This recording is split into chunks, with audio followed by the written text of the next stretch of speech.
नमस्कार,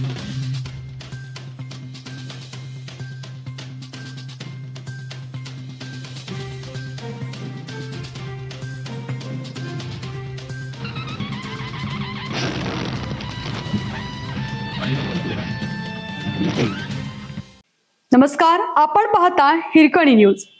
हिरकणी न्यूज प्रत्येक क्षण ताज्या घडामोडी आणि महत्त्वाच्या प्रत्येक बातमीसाठी नेहमी तत्पर. गोदातीरी जय श्रीरामाच्या घोषात ध्वजस्तंभ शिलान्यास. नरेंद्राचार्य महाराजांच्या उपस्थितीत सिंहस्थ ध्वजस्तंभ शिलान्यास पूजन. आगामी सिंहस्थ कुंभमेळ्याच्या पार्श्वभूमीवर गंगा गोदावरी पंचकोटी पुरोहित संघ नाशिक यांच्या वतीनं सिंहस्थ कुंभमेळा ध्वजस्तंभ शिलान्यास पूजन सोहळ्याचे आयोजन करण्यात आले आहे.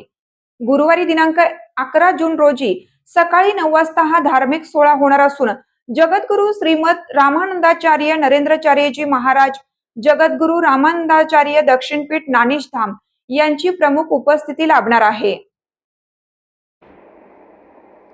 या कार्यक्रमास उपस्थित राहण्याबाबत गंगा गोदावरी पंचकोटी पुरोहित संघाचे अध्यक्ष चंद्रशेखर पंचाक्षरी यांनी मंगळवारी दिनांक 26 गोवा येथील गोवेश्वर महादेव मंदिरात जाऊन जगद्गुरु नरेंद्राचार्यजी महाराज यांची भेट घेत त्यांना निमंत्रण दिलं.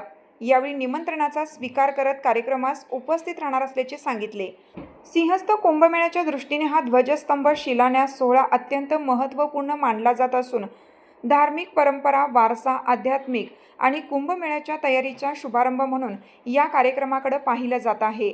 या सोहळ्यास कुंभमेळा मंत्री गिरीश महाजन यांचीही प्रमुख उपस्थिती लाभणार असून विविध आखाड्यांचे साधू संत, महंत, धार्मिक क्षेत्रातील मान्यवर तसेच प्रशासनातील वरिष्ठ अधिकारी मोठ्या संख्येने उपस्थित राहणार आहेत.